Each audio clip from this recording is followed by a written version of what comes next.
இது எங்கள் வீட்டு பரம்பரை நகை, பார்த்து நல்ல வேலைக்கு முடிச்சு விடு. இந்தா மம்மி, எனக்கு என்னமோ அந்த ஜனனியோட அம்மா மேலே தான் மம்மி டவுட்டாக இருக்கு. சரி சரி, இன்னைக்கு வழியெல்லாம் செய்யணா, போ பொருள் எடுத்துன்னு போ.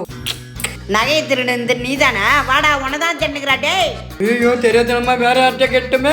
ஐயோ, எங்கடா என் நகை? அம்மாமா நான் இல்லம்மா, நான் இல்லம்மா. அம்மா எங்கடா என் நகை? என் நகை நீ தான் தூக்கி பண்ணியாடா. டேய் அடிங்க அடிங்க. எங்க அம்மாவே சொன்னீங்க. இப்போ உங்களுக்கு தெரிஞ்சிருக்குல்ல யார் திருடன்னு. எனக்கு ஒன்றும் தெரியாதுமா. உங்க வீட்டுல ஒரு ஆள் இருக்கிறாங்களா, அவங்களுக்கு தான் எல்லாம் தெரியும். ஏமா என்ன விடுமா? ஏமா இந்த விட்டாளா? உங்ககிட்ட நகையை கொடுத்தவங்க அடையாளம் சொல்றா. டேய் நின்றா. அவங்க அடையாளமா குதிரை முடி மாதிரி தொங்கும். ஐயோ, கடைசியில் பேரை சொல்லாம போறானே. இவ்வளோ சொன்னவன் நான் ஒரு பேரை சொல்லியிருக்கலாம். குதிரை முடியா? அப்படி யாரு? யாரா இருக்கும்? என்னாடி இது? வேற வழியே இல்லை, நம்ம தான் சொல்லி புரிய வைக்கணும்.